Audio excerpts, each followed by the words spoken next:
Hi, I'm your instructor, Chrissy Leonard, and this is SLS 2505 Critical Thinking. This short video will give you a course overview that explains some expectations of the course.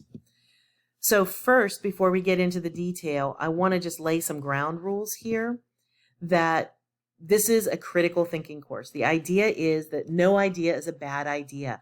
You're trying to learn how to be a better thinker. You're trying to learn how to create an argument and defend a point of view and understand faulty thinking and those kinds of things.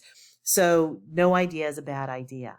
I also want you to unlock your creative side and start thinking about things in a different way than maybe you have in the past.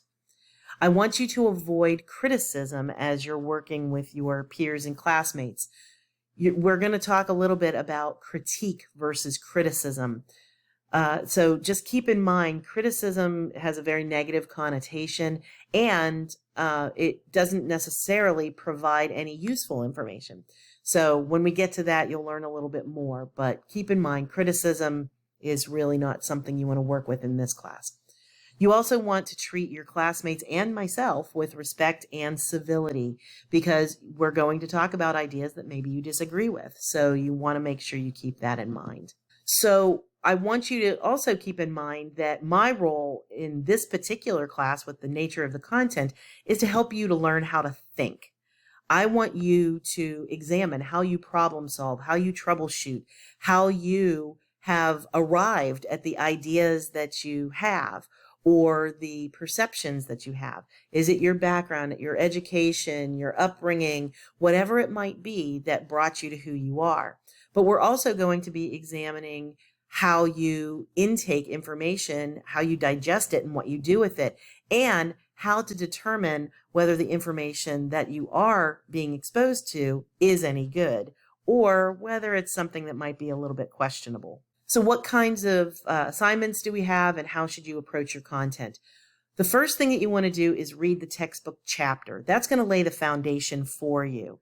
Then you want to actually read the corresponding online content, the videos, the websites that I'm providing for you, because those particular resources are going to give you illustrations of information from the textbook chapter. They're going to reinforce those concepts and maybe expand a little bit further. If you do that first, you might be confused. So make sure you read the textbook chapter first, then review the online content.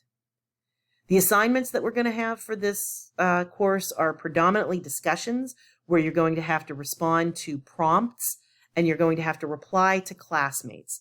And it's not going to be quick and easy discussions. You are going to have to do them with detail, and you're going to have to do them with a level of thought that is not superficial.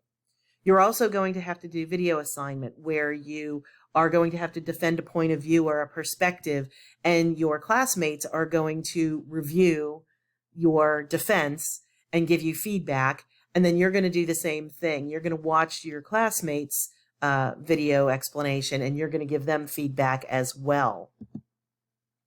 The book that we're using for this class is Paul Graves' Critical Thinking Skills. You can do either the ebook or you can do the paperback. It's really inexpensive. It's not even $30. So hopefully that will help you out a little bit in terms of your expenses these days.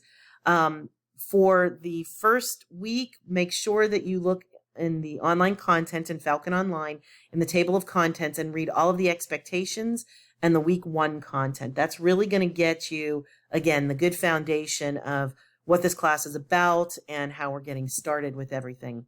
Make sure you access your syllabus and read it for detail so that you understand my course policies. You can get to my instructor information and you understand college policies.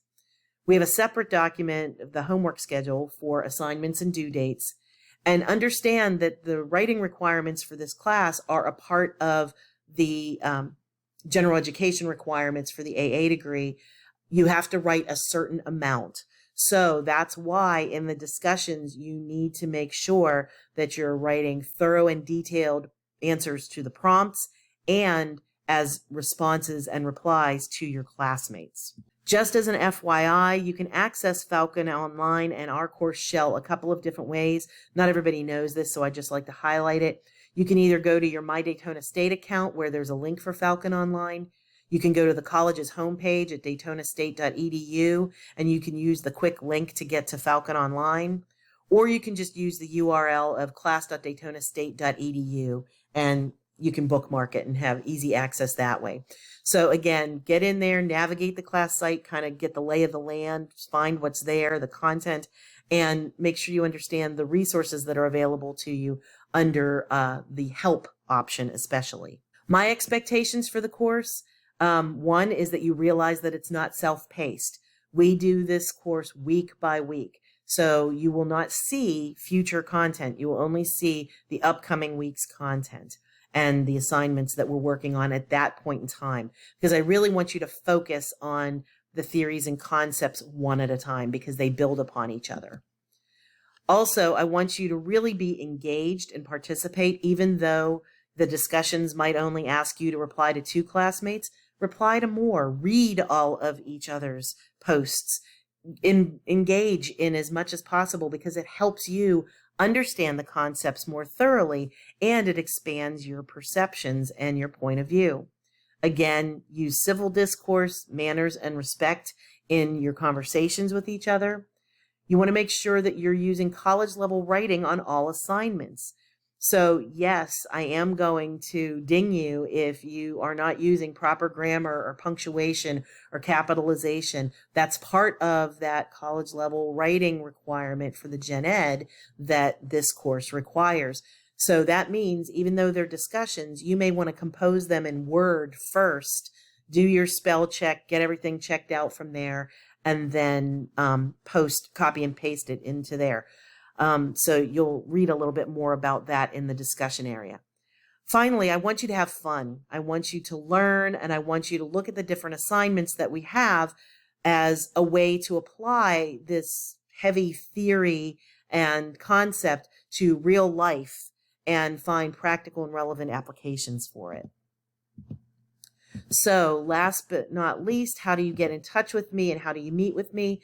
My information is on the syllabus and the instructor widget, and email is the best way to communicate with me. If you want to meet with me directly, have a conversation, you don't know how to do something, you don't understand something, visit me during my scheduled virtual office hours. I'll send you a link each week so you know how to get there. But if those hours don't work for you, pop me an email and give me a few options, and I'll see if your times work with my availability, and we'll set an appointment and we'll have a virtual meeting. So I look forward to meeting with you this semester and talking about some interesting ideas. So let's have a great semester.